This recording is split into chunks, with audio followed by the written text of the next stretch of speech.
supervisa la ejecución de los programas, coordina y controla el sistema de cómputo, es decir, coordina actividades de /S, determina qué instrucción se debe ejecutar y pone a disposición los datos pedidos por la instrucción. Determina dónde se almacenan los datos y los transfiere desde las posiciones donde están almacenados. Una vez ejecutada la instrucción, la unidad de control debe determinar dónde pondrá el resultado para salida o para su uso posterior. Unidad aritmético/lógica. Esta unidad realiza cálculos, suma, resta, multiplicación y división, y operaciones lógicas, comparaciones. Transfiere los datos entre las posiciones de almacenamiento. Tiene un registro muy importante conocido como acumuladora, que al realizar operaciones aritméticas y lógicas, la UAL mueve datos entre ella y el almacenamiento. Los datos usados en el procesamiento se transfieren de su posición en el almacenamiento a la UAL. Los datos se manipulan de acuerdo con las instrucciones del programa y regresan al almacenamiento. Debido a que el procesamiento no puede efectuarse en el área de almacenamiento, los datos deben transferirse a la UAL.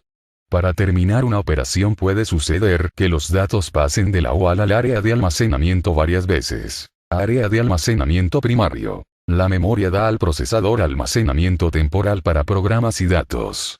Todos los programas y datos deben transferirse a la memoria desde un dispositivo de entrada o desde el almacenamiento secundario, disquete, antes de que los programas puedan ejecutarse o procesarse los datos. Las computadoras usan dos tipos de memoria primaria. ROM, Read Only Memory, memoria de solo lectura, en la cual se almacena ciertos programas e información que necesita la computadora, las cuales están grabadas permanentemente y no pueden ser modificadas por el programador. Las instrucciones básicas para arrancar una computadora están grabadas aquí y en algunas notebooks han grabado hojas de cálculo, BASIC, etc. RAM, Random Access Memory, memoria de acceso aleatorio, la utiliza el usuario mediante sus programas, y es volátil. La memoria del equipo permite almacenar datos de entrada, instrucciones de los programas que se están ejecutando en ese momento, los datos y resultados del procesamiento y los datos que se preparan para la salida. Los datos proporcionados a la computadora permanecen en el almacenamiento primario hasta que se utilizan en el procesamiento. Durante el procesamiento, el almacenamiento primario almacena los datos intermedios y finales de todas las operaciones aritméticas y lógicas. El almacenamiento primario debe guardar también las instrucciones de los programas usados en el procesamiento. La memoria está subdividida en celdas individuales, cada una de las cuales tiene una capacidad similar para almacenar datos. Almacenamiento secundario. El almacenamiento secundario es un medio de almacenamiento definitivo, no volátil como el de la memoria RAM. El proceso de transferencia de datos a un equipo de cómputo se le llama procedimiento de lectura. El proceso de transferencia de datos desde la computadora hacia el almacenamiento se denomina procedimiento de escritura. En la actualidad se pueden usar principalmente dos tecnologías para almacenar información. 1. El almacenamiento magnético. 2. El almacenamiento óptico. Algunos dispositivos combinan ambas tecnologías. Dispositivos de almacenamiento magnético. Almacenamiento magnético. 1. Discos flexibles. 2. Discos duros. 3. Cintas magnéticas o cartuchos. Almacenamiento óptico. La necesidad de mayores capacidades de almacenamiento han llevado a los fabricantes de hardware a una búsqueda continua de medios de almacenamiento alternativos y, cuando no hay opciones, a mejorar tecnologías disponibles y desarrollar nuevas. Las técnicas de almacenamiento óptico hacen posible el uso de la localización precisa mediante rayos láser. Leer información de un medio óptico es una tarea relativamente fácil, escribirla es otro asunto.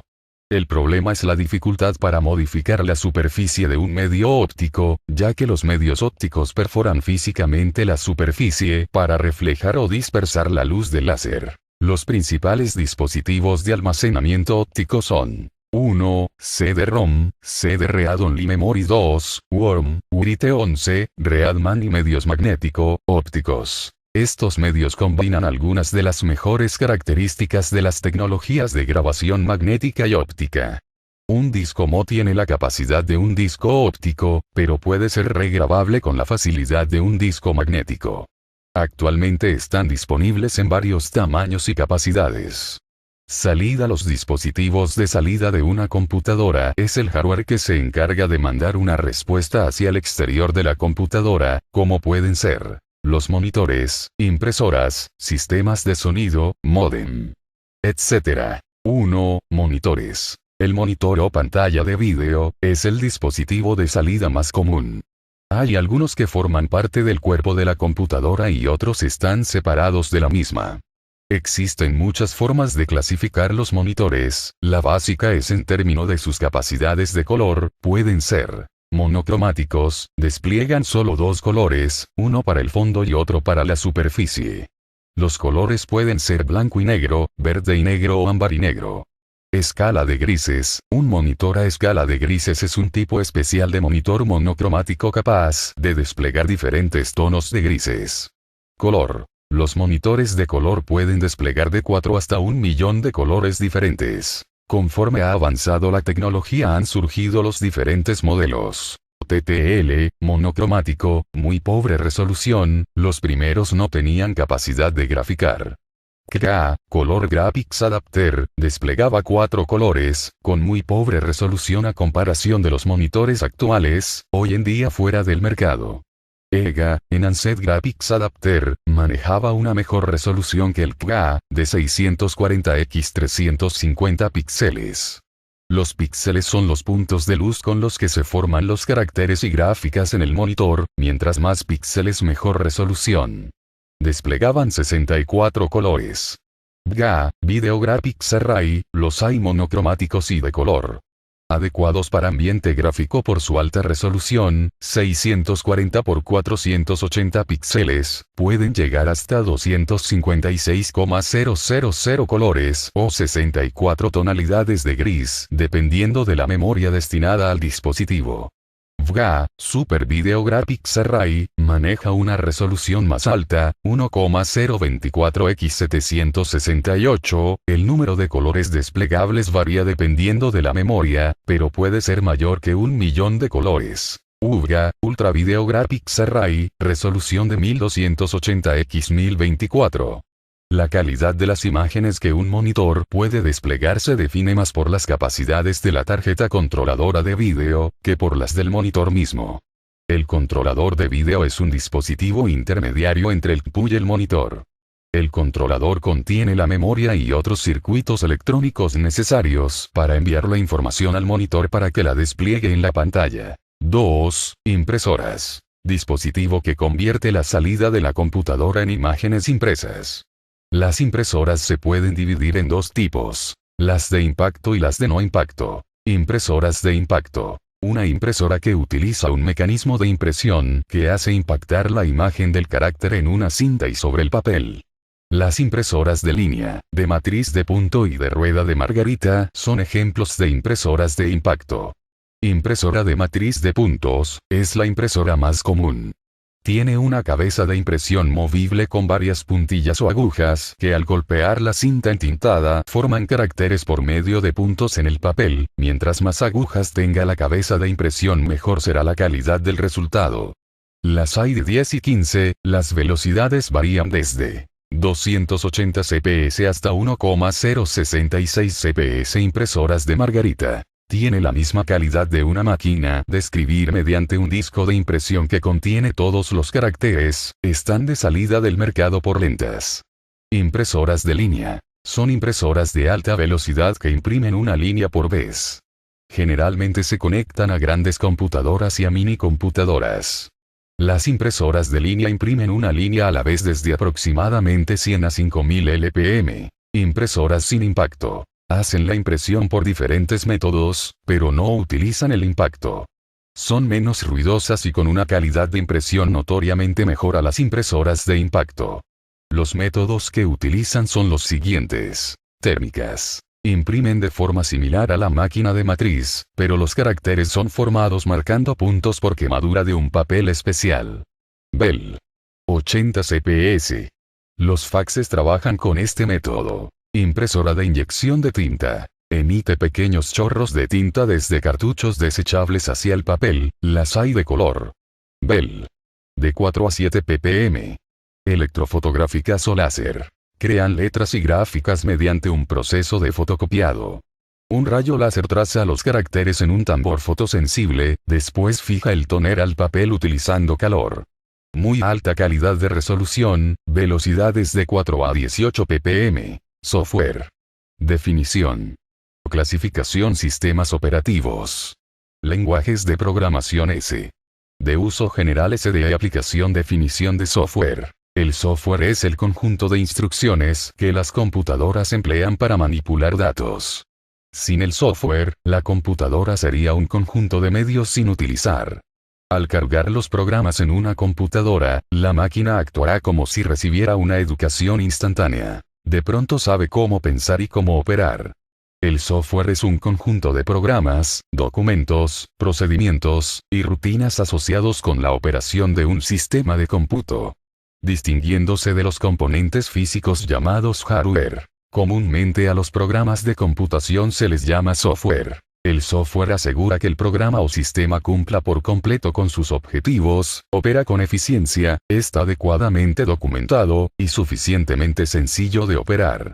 Es simplemente el conjunto de instrucciones individuales que se le proporciona al microprocesador para que pueda procesar los datos y generar los resultados esperados.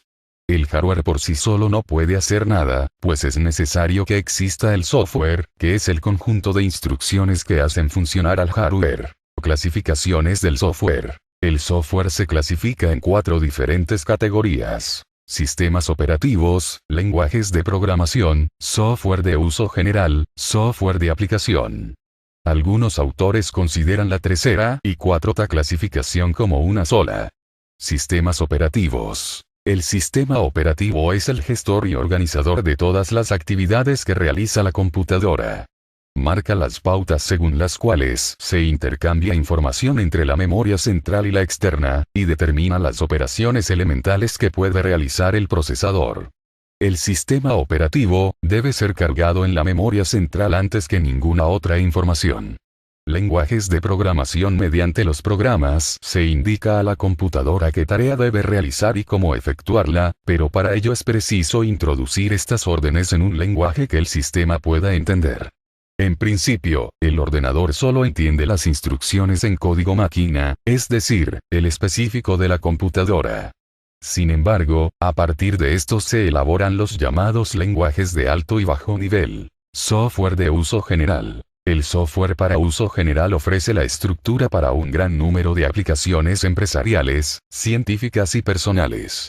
El software de hoja de cálculo, de diseño asistido por computadoras, CAD, de procesamiento de texto, de manejo de bases de datos, pertenece a esta categoría.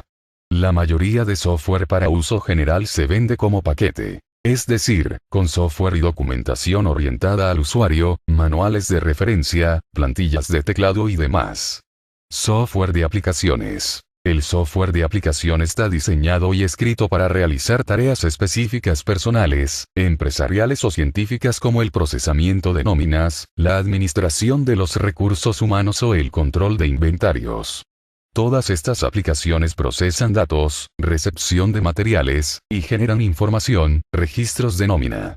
Para el usuario. Sistemas operativos. Un sistema operativo, SO, es en sí mismo un programa de computadora. Sin embargo, es un programa muy especial, quizá el más complejo e importante en una computadora.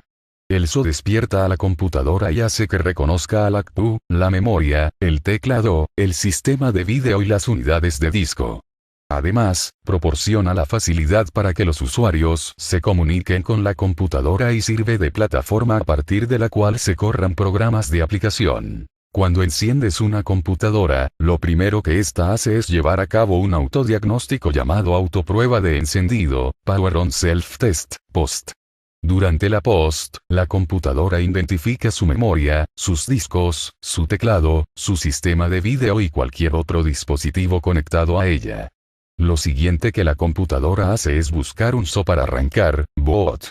Una vez que la computadora ha puesto en marcha su SO, mantiene al menos parte de este en su memoria en todo momento. Mientras la computadora esté encendida, el SO tiene 4 tareas principales. Proporcionar ya sea una interfaz de línea de comando o una interfaz gráfica al usuario, para que este último se pueda comunicar con la computadora. Interfaz de línea de comando. Tú introduces palabras y símbolos desde el teclado de la computadora, ejemplo, el MS2. Interfaz gráfica del usuario, GUI, seleccionas las acciones mediante el uso de un mouse para pulsar sobre figuras llamadas iconos o seleccionar opciones de los menús. 2. Administrar los dispositivos de hardware en la computadora. Cuando corren los programas, necesitan utilizar la memoria, el monitor, las unidades de disco, los puertos de entrada/salida, impresoras, módems, etc. El SO sirve de intermediario entre los programas y el hardware. 3. Administrar y mantener los sistemas de archivo de disco. Los SO agrupan la información dentro de compartimientos lógicos para almacenarlos en el disco. Estos grupos de información son llamados archivos. Los archivos pueden contener instrucciones de programas o información creada por el usuario. El SO mantiene una lista de los archivos en un disco, y nos proporciona las herramientas necesarias para organizar y manipular estos archivos. 4. Apoyar a otros programas. Otra de las funciones importantes del SO es proporcionar servicios a otros programas. Estos servicios son similares a aquellos que el SO proporciona directamente a los usuarios. Por ejemplo, listar los archivos, grabarlos a disco, eliminar archivos, revisar espacio disponible, etc. Cuando los programadores escriben programas de computadora, incluyen en sus programas instrucciones que solicitan los servicios del SO. Estas instrucciones son conocidas como llamadas del sistema, el kernel y el shell. Las funciones centrales de un SO son controladas por el núcleo, kernel, mientras que la interfaz del usuario es controlada por el entorno, shell. Por ejemplo, la parte más importante del DOS es un programa con el nombre command.com. Este programa tiene dos partes. El kernel, que se mantiene en memoria en todo momento, contiene el código máquina de bajo nivel para manejar la administración de hardware para otros programas que necesitan estos servicios, y para la segunda parte del command.com el SL, el cual es el intérprete de comandos. Las funciones de bajo nivel del SO y las funciones de interpretación de comandos están separadas, de tal forma que puedes mantener el kernel 2 corriendo, pero utilizar una interfaz de usuario diferente. Esto es exactamente lo que sucede cuando carga ese Microsoft Windows, el cual toma el lugar del shell, reemplazando la interfaz de línea de comandos con una interfaz gráfica del usuario. Existen muchos shells diferentes en el mercado, ejemplo. 2, Norton 2, XTG, PuckTools, o inclusive el mismo SO MS2 a partir de la versión 5.0 incluyó un shell llamado 2 Shell. Categorías de sistemas operativos multitarea. El término multitarea se refiere a la capacidad del SO para correr más de un programa al mismo tiempo. Existen dos esquemas que los programas de sistemas operativos utilizan para desarrollar SO multitarea. El primero requiere de la cooperación entre el SO y los programas de aplicación. Los programas son escritos de tal manera que periódicamente inspeccionan con el SO para ver si cualquier otro programa necesita al CPU. Si este es el caso, entonces dejan el control del CPU al siguiente programa. A este método se le llama multitarea cooperativa y es el método utilizado por el SO de las computadoras de Macintosh y DOS corriendo Windows de Microsoft. El segundo método es el llamada multitarea con asignación de prioridades. Con este esquema el SO mantiene una lista de procesos, programas, que están corriendo. Cuando se inicia cada proceso en la lista el SO le asigna una prioridad. En cualquier momento el SO puede intervenir y modificar la prioridad de un proceso organizando en forma efectiva la lista de prioridad. El SO también mantiene el control de la cantidad de tiempo que utiliza con cualquier proceso antes de ir al siguiente. Con multitarea de asignación de prioridades el SO puede sustituir en cualquier momento el proceso que está corriendo y reasignar el tiempo a una tarea de más prioridad. Unix OS, DOS y Windows NT emplean este tipo de multitarea. Multiusuario. Un SO multiusuario permite a más de un solo usuario accesar una computadora. Claro que, para llevarse esto a cabo, el SO también debe ser capaz de efectuar multitareas. Unix es el sistema operativo multiusuario más utilizado. Debido a que Unix fue originalmente diseñado para correr en una mini computadora, era multiusuario y multitarea desde su concepción. Actualmente se producen versiones de Unix para PC tales como de Santa Cruz Corporation Microport, ESIX, IBM, y Sunsoft. Apple también produce una versión de Unix para la Macintosh llamada A/UX.Unix, y Unix proporciona 3 maneras de permitir a múltiples personas utilizar la misma PC al mismo tiempo. 1 mediante modems. 2 mediante conexión de terminales a través de puertos seriales. 3 mediante redes. Multiproceso. Las computadoras que tienen más de un CPU son llamadas multiproceso. Un sistema operativo multiproceso coordina las operaciones de las computadoras multiprocesadoras. Ya que cada CPU en una computadora de multiproceso puede estar ejecutando una instrucción, el otro procesador queda liberado para procesar otras instrucciones simultáneamente. Al usar una computadora con capacidades de multiproceso, incrementamos su velocidad de respuesta y procesos. Casi todas las computadoras que tienen capacidad de multiproceso ofrecen una gran ventaja. Los primeros sistemas operativos multiproceso realizaban lo que se conoce como multiproceso asimétrico. Un CPU principal retiene el control global de la computadora, así como el de los otros procesadores. Esto fue un primer paso hacia el multiproceso, pero no fue la dirección ideal a seguir, ya que la CPU principal podía convertirse en un cuello de botella. Multiproceso simétrico. En un sistema multiproceso simétrico, no existe una CPU controladora única. La barrera a vencer al implementar el multiproceso simétrico es que los SO tienen que ser rediseñados o diseñados desde el principio para trabajar en un ambiente multiproceso. Las extensiones de Unix, que soportan multiproceso asimétrico, ya están disponibles, y las extensiones simétricas se están haciendo disponibles. Windows NT de Microsoft soporta multiproceso simétrico. Sistemas operativos más comunes. MS-DOS. Es el más común y popular de todos los sistemas operativos para PC. La razón de su continua popularidad se debe al aplastante volumen de software disponible y a la base instalada de computadoras con procesador Intel. Cuando Intel liberó el 80286, DOS se hizo tan popular y firme en el mercado que DOS y las aplicaciones DOS representaron la mayoría del mercado de software para PC. En aquel tiempo, la compatibilidad IBM fue una necesidad para que los productos tuvieran éxito, y la compatibilidad IBM significaba computadoras que corrieran DOS tan bien como las computadoras IBM lo hacían. 80186. Después de la introducción del procesador Intel 80286, IBM y Microsoft reconocieron la necesidad de tomar ventaja de las capacidades multitarea de esta CPU. Se unieron para desarrollar el LOS/2, un moderno SO multitarea para los microprocesadores Intel. Sin embargo, la sociedad no duró mucho. Las diferencias en opiniones técnicas y la percepción de IBM al ver a Windows como una amenaza para el LOS/2 causó una desavenencia entre las compañías que al final las llevó a la disolución de la sociedad. IBM continuó el desarrollo y promoción de LOS/2. Es un sistema operativo de multitarea para un solo usuario que requiere un microprocesador Intel 286 o mejor. Además de la multitarea, la gran ventaja de la plataforma LOS/2 es que permite manejar directamente hasta 16 MB de la RAM, en comparación con 1 MB en el caso del MS-DOS. Por otra parte, el LOS/2 es un entorno muy complejo que requiere hasta 4 MB de la RAM. Los usuarios de LOS/2 interactúan con el sistema mediante una interfaz gráfica para usuario llamada administrador de presentaciones. A pesar de que LOS/2 rompe la barrera de 1 MB del MS-DOS, le llevó tiempo volverse popular.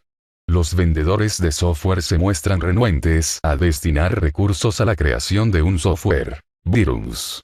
Virus del sector inicialización. Virus infectante de archivos. Caballo de Troya. Bombas de tiempo. Mutantes. Son programas diseñados para multiplicarse y propagarse sin dar indicios de su existencia. Los virus electrónicos pueden producir una variedad de síntomas en sus receptores. Algunos virus se multiplican sin causar cambios obvios. Los virus malintencionados pueden producir ruidos extraños o presentar mensajes de mal gusto en la pantalla. En los casos extremos pueden borrar archivos o discos duros. Los virus se propagan de varias maneras, algunos se duplican cuando se abre un archivo infectado. Otros infectan la parte de un disco duro que controla parte del equipo y luego infectan otros discos a los que se accede. Un virus que ha infectado un disco podrá propagarse en otros que contengan información como programas. Clasificación de los virus. 1. Los virus del sector inicialización. El sector inicialización es la parte del disco duro que controla el inicio del sistema operativo cuando prendamos la CPU. 2. Virus infectados. Una vez que se activa este virus, se propagará a todos los archivos del programa. 3. Caballos de Troya. Este virus se disfraza como un programa legal, puede dañar el equipo, los archivos o el disco duro. Los caballos de Troya son los más capacitados para destruir los archivos. 4. Bombas de tiempo. Permanecen ocultos hasta que la CPU cumpla con ciertos requisitos como la hora y fecha determinada. 5.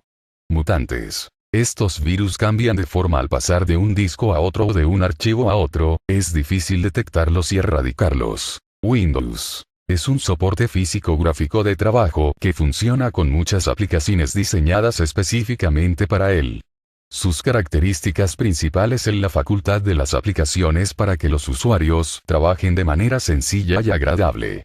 En el ambiente Windows se hace referencia a la pantalla como si fuera un escritorio, las funciones se presentan en áreas se denominan ventanas. Windows ofrece una barra de tareas en el cual se acomodan los archivos que tenemos abiertos pero que en un momento dado nos estorbarían. Windows se compone de muchas ventanas. Word. Microsoft Word es un programa diseñado para la comodidad del usuario con demasiadas aplicaciones. En Word se manejan documentos de texto. Los requerimientos de Microsoft Word son los siguientes. 1. Windows 3, 1, Win95. 2. 4 megas de RAM, recomendado 8 megas, 3. 480, 40 mh2, recomendado Pentium, 4. Teclado. 5. Mouse recomendado. 6. Monitor. En Word se encuentra una aplicación capaz de copiar y luego pegar los documentos que se hayan repetidos, y las viñetas es otra aplicación de Microsoft Word que nos sirve para acomodar correctamente los datos que lo requieran. Primera generación, 1951 a 1958. Las computadoras de la primera generación emplearon bulbos para procesar información. Los operadores ingresaban los datos y programas en código especial por medio de tarjetas perforadas. El almacenamiento interno se lograba con un tambor que giraba rápidamente, sobre el cual un dispositivo de lectura/escritura colocaba marcas magnéticas. Esas computadoras de bulbos eran mucho más grandes y generaban más calor que los modelos contemporáneos. Eckert y Maudsley contribuyeron al desarrollo de computadoras de la primera generación, formando una compañía privada y construyendo un IBAT I, que el Comité del Censo utilizó para evaluar el censo de 1950.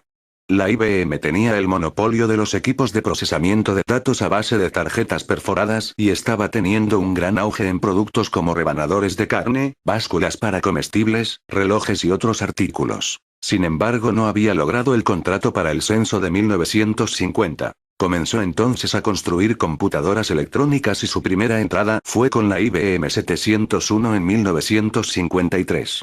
Después de un lento pero excitante comienzo, la IBM 701 se convirtió en un producto comercialmente viable. Sin embargo, en 1954 fue introducido el modelo IBM 650, el cual es la razón por la que IBM disfruta hoy de una gran parte del mercado de las computadoras. La administración de la IBM asumió un gran riesgo y estimó una venta de 50 computadoras. Este número era mayor que la cantidad de computadoras instaladas en esa época en Estados Unidos. De hecho, la IBM instaló 1000 computadoras. El resto es historia.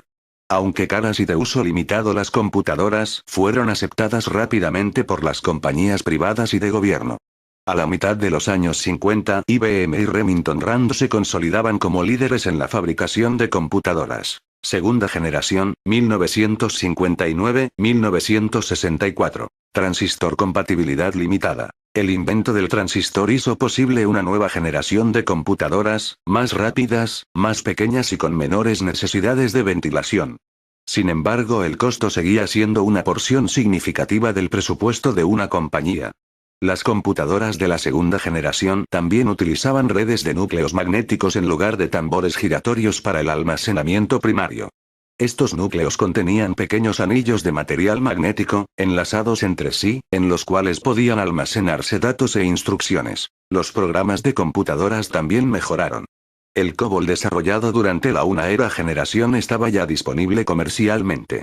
Los programas escritos para una computadora podían transferirse a otra con un mínimo esfuerzo. El escribir un programa ya no requería entender plenamente el hardware de la computación. Las computadoras de la 2ª generación eran sustancialmente más pequeñas y rápidas que las de bulbos, y se usaban para nuevas aplicaciones, como en los sistemas para reservación en líneas aéreas, control de tráfico aéreo y simulaciones para uso general. Las empresas comenzaron a aplicar las computadoras a tareas de almacenamiento de registros, como manejo de inventarios, nómina y contabilidad. La Marina de Estados Unidos utilizó las computadoras de la segunda generación para crear el primer simulador de vuelo. Whirlwind I. Honeywell se colocó como el primer competidor durante la segunda generación de computadoras. Burroughs, Univac, NSR, CDC, Honeywell, los más grandes competidores de IBM durante los 60s, se conocieron como el Grupo Bunch. Tercera generación, 1964-1971. Circuitos integrados, compatibilidad con equipo mayor, multiprogramación, minicomputadora. Las computadoras de la tercera generación emergieron con el desarrollo de los circuitos integrados, pastillas de silicio, en las cuales se colocan miles de componentes electrónicos, en una integración en miniatura. Las computadoras nuevamente se hicieron más pequeñas, más rápidas, desprendían menos calor y eran energéticamente más eficientes. Antes del advenimiento de los circuitos integrados, las computadoras estaban diseñadas para aplicaciones matemáticas o de negocios, pero no para las dos cosas. Los circuitos integrados permitieron a los fabricantes de computadoras incrementar la flexibilidad de los programas y estandarizar sus modelos. La IBM 360, una de las primeras computadoras comerciales que usó circuitos integrados, podía realizar tanto análisis numéricos como administración o procesamiento de archivos. Los clientes podían escalar sus sistemas 360 a modelos IBM de mayor tamaño y podían todavía correr sus programas actuales. Las computadoras trabajaban a tal velocidad que proporcionaban la capacidad de correr más de un programa de manera simultánea, multiprogramación.